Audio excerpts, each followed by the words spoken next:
we get a lot of different data sets that come out about from the U.S., from the regional Fed, from other pieces of the Fed, as well as other agencies that have some of their either leading indicators, what's happening currently.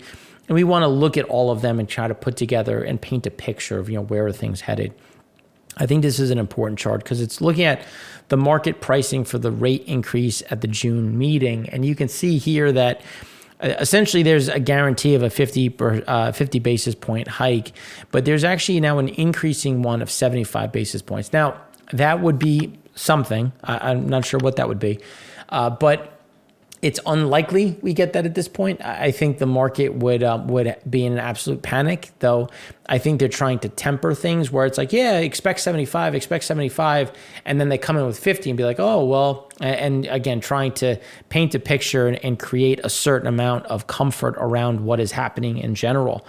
So, but then when you start looking at, what is happening in the market, and that's when we like to look at bonds versus equities. So this is just looking at volatility. So when we look at the MOVE index, you can see that the MOVE index, which is monitoring bond volatility, has been above 100 essentially all of 2022. But when you look at when it blasted through 100, obviously when the world went to hell in a handbasket at the beginning of 2020, but then immediately dropped off. Instead, you're getting a this weird stickiness in this bond volatility, and so far, the equity market has shaken off a lot of it. It's obviously the VIX is still elevated, but in really the terms that we're at, the last time we had bond volatility like this, you had a VIX going to 80, and right now we're at about 31. Now, we could go through what is the VIX, how is it calculated, and that explains some of it. But there's still a certain amount of, as we talked about in segment one, a bit of, I don't want to say laziness, but a bit of a capital flows shift. And it's why we remain a bit more concerned on the stock or equity portion of this. Now, when you look at the cycle cost conditions index, so when you look at the record easing versus record tightening, going back to 1984, we have never had a cycle cost condition index like this. And I think it's a very interesting thing because we've gone from record easing to record tightening. And it's just the huge pivot as we go, because again, looking globally, looking at how is this going to impact the world in general. And I think that this is a huge piece of the problem when we're looking at where do we go from here? How do we get there? Because how does this end when you look at the experiment that we've had on a global move on quantitative easing? So then when you look at the kind of that preparation, the financial condition index continues to tighten as the bond market and yields price in more activity or more tightening from the Fed, which is obviously banks have already done it, even though it hasn't happened yet. We've only had a 25 basis point increase. So we went from 0.25 to 0.5% Fed funds rate. You're already seeing people, banks and others front run that to get ahead of those levels. All the while, the 10-year break-even rate has moved to a record.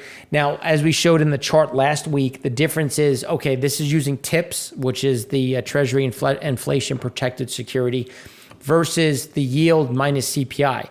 So TIPS is showing positive, but when you look at CPI, it's still deeply negative when you're looking at the break-even rate. So the question is always going to be, what are we factoring in? And here are some pieces to it. Now, the deterioration in FX reserve growth. So as more countries have as their trade slows, as exports slow down, they're taking in less dollars, they're trying to protect their currencies. That's when you see reserve growth and the foreign exchange reserve growth, excluding gold. So we're just looking at the U.S. dollar piece, what is held in foreign reserves. And you can see that huge drop because trade is slowed, but you also have tightening. You also have to protect your currency. So by protecting your currency, you buy it and sell what is in the FX reserve to try to counter that. And again, that leads to some of these slowdowns. And as that dwindles, that creates more inflation fears or the concern that countries won't be able to protect the peg, won't be able to protect the currency, and that gets that huge snapback. And again, that's why when we look at the dollar side, that's when you start looking at where the dollar is. The dollar remains strong. There's still a bid for dollars because there's a shortage of FX reserves. So if you need to protect your currency, you're going to go out and buy the safest currency, which is still the reserve currency of the world. And you're going to try. So you almost have like a captive buyer at this point, which is supporting where the dollar is at this juncture. All the while, when you look at CPI goods, core goods, when you're looking at where some of this is, when you take away core goods, factoring in used cars and trucks, you see where core goods are. But then when you back out cars and trucks, you can see that there's still this problem with where goods are priced, where sticky inflation is going.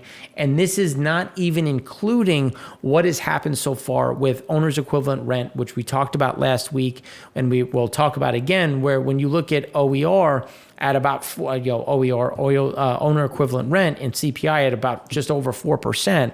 But then every metric that we're going to talk about is north of 19%. Clearly, there's going to be some of that movement to higher. But then when you look at China and U.S. manufacturing, China is typically, when you look at some of that leading indicator side, they typically move together. Obviously, 2020 was a very unique period, and you saw some of that divergence. But when you look at where some of this movement is going, that's where, they typically move together because the U.S. buys from China. And if China is not selling, if U.S. isn't buying, then you get an idea of where some of that trend is going to go.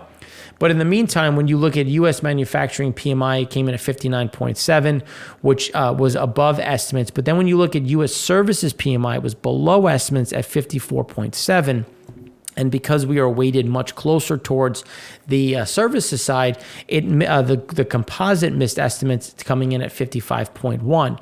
So the April data indicated a record rise in input costs across the private sector.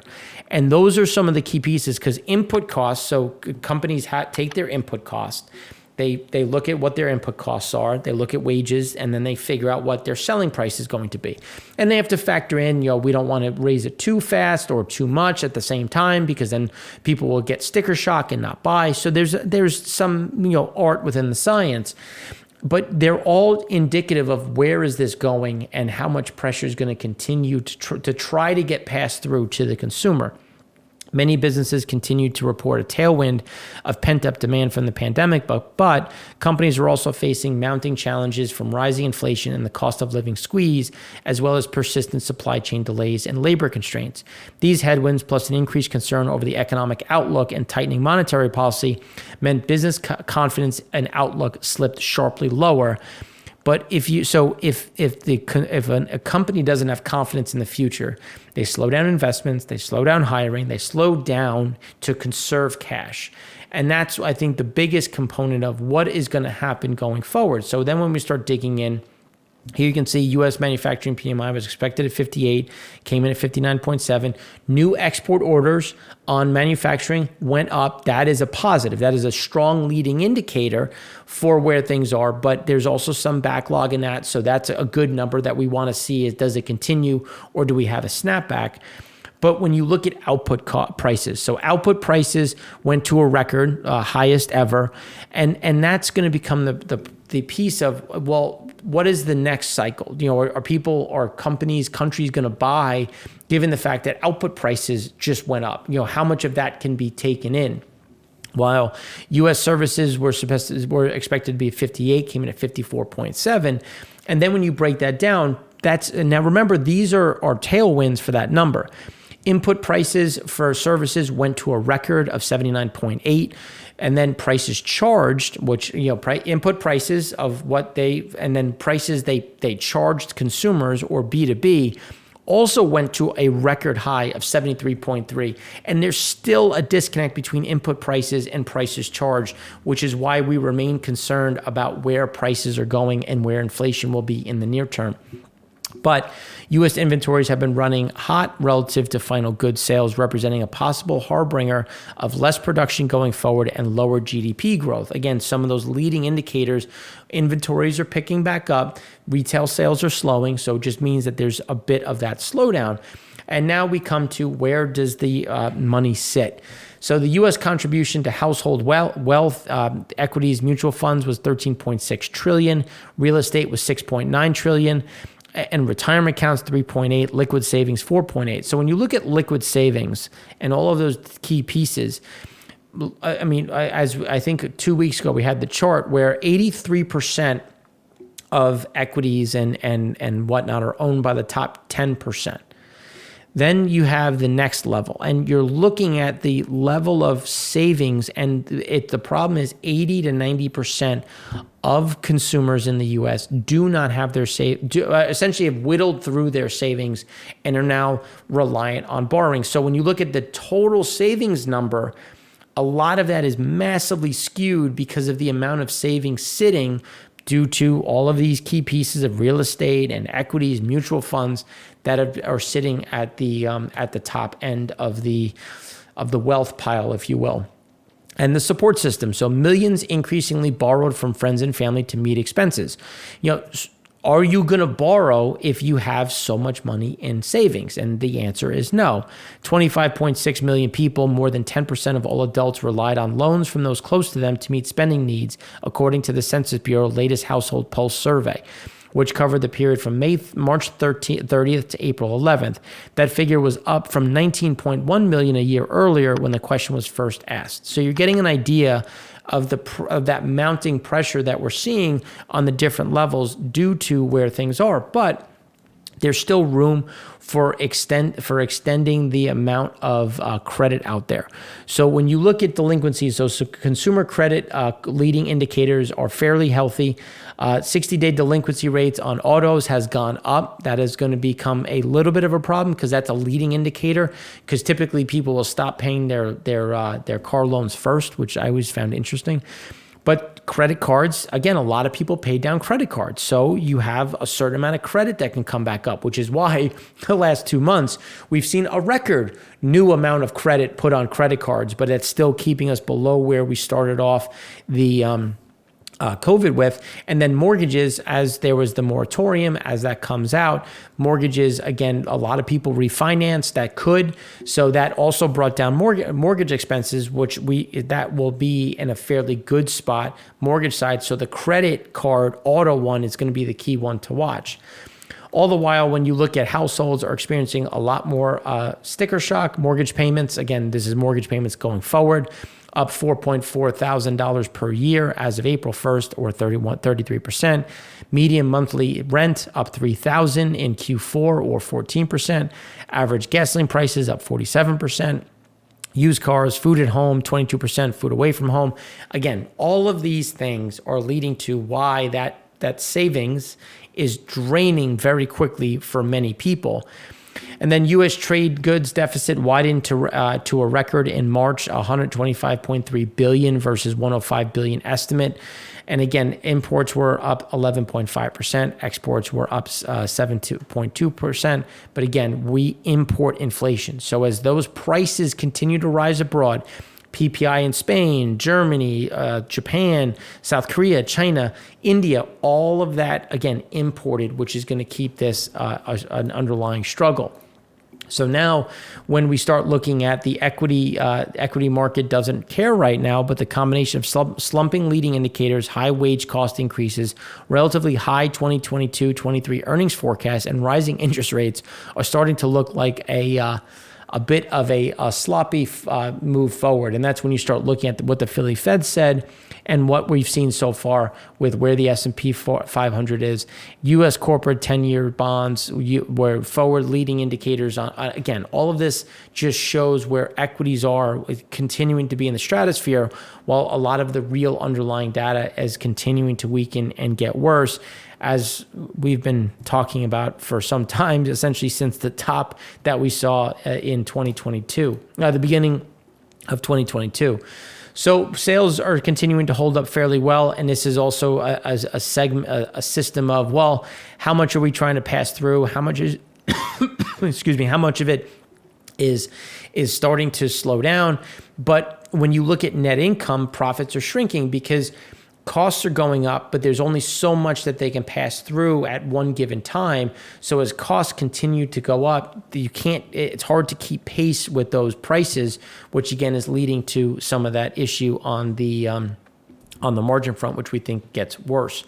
Inventory components of both Empire and Philly Fed indexes are still expanding, though Empire eased a bit in April while Philly surged. So again, you're still seeing a certain amount of inventories continuing to go up, and that's something to watch as inventories expand. That's leading indicator. So the U.S. Empire came down, but it just came down to still be at the high end of going back through 2002. Where Philly is now at the top end of that level. So again, U.S. Empire came down, but still very elevated, and now Philly's going up, all leading indicators for bigger problems. But the leading economic index from the conference board is cooling in terms of year-over-year gains, but was still up 6.4%. So you're still seeing a little bit of disconnect between some of these indicators, this one being a net positive. But then as we go forward, the Richmond Fed manufacturing was up slightly to 14 versus the estimate of 9. New orders weakened, but shipments rose and lead times fell. CapEx softened, wages rose, average work week was unchanged, and employment ticked down. But new orders weakening is a problem. And then lead times fell, which again should be better for shipments and supplies. But based on what we see coming down the road from the issues with China, it's gotten better, but now it's going to get worse again. So then when we start looking at April Philly Fed, employment component surged to 41.4, record high, but the 6-month outlook dipped further to 8.2, the lowest since 2009. So the view is that, look, I'm hiring right now, but I'm not hiring 6 months out because I'm not sure what's going to happen. I'm seeing my costs go up. I'm seeing sales slow. I'm seeing inventories build. I'm going to slow down in investment. I'm going to slow down on hiring. I have to hire now because there's things to fill today, but I'm going to adjust the way I'm going to invest. And if you think about the GDP calculation of C plus I plus G plus X minus Y, there's where you get that shift in terms of what GDP is. And you're seeing a lot of that pressure because the investment would come from this. And that's some of the concern as well, with obviously build up in inventory and the slowdown in retail sales being the consumer front, which is the largest piece of that pie. Now, on the other hand, Dallas Fed manufacturing came in at 1.1 versus the estimate of 5, now the lowest since July of 2020. New orders moved up, but production, employment, and hours workers ticked down. Major improvement in prices paid and received, delivery times edged down. So again, pretty much kind of a mixed bag at this point. But then when we start putting these together, adding to the large pile of evidence, when you start looking at the ISM manufacturing PMI and the Philly Fed, you get an idea on that excessive slowdown coming through, which we've been talking about, and again is started, but we think really starts to accelerate, especially as the Fed and other central banks tighten. Now look at this, the Philly Fed just giving you an idea of kind of where things sit, still elevated. Prices paid came in at a new record. Again, not a harbinger for what is to come when you look at prices paid. Business activity 6-month outlook came down to the lowest it's been since 2009. Expecting new orders, the lowest it's been since 2009. Again, a lot of these are falling in the wrong direction, these two being key leading indicators. Then when you look at the Dallas Fed manufacturing company outlook is negative, which means that there is a concern of contraction. And then prices paid for raw materials has gotten better. We do expect that to get a bit worse, and essentially just stay at this elevated level.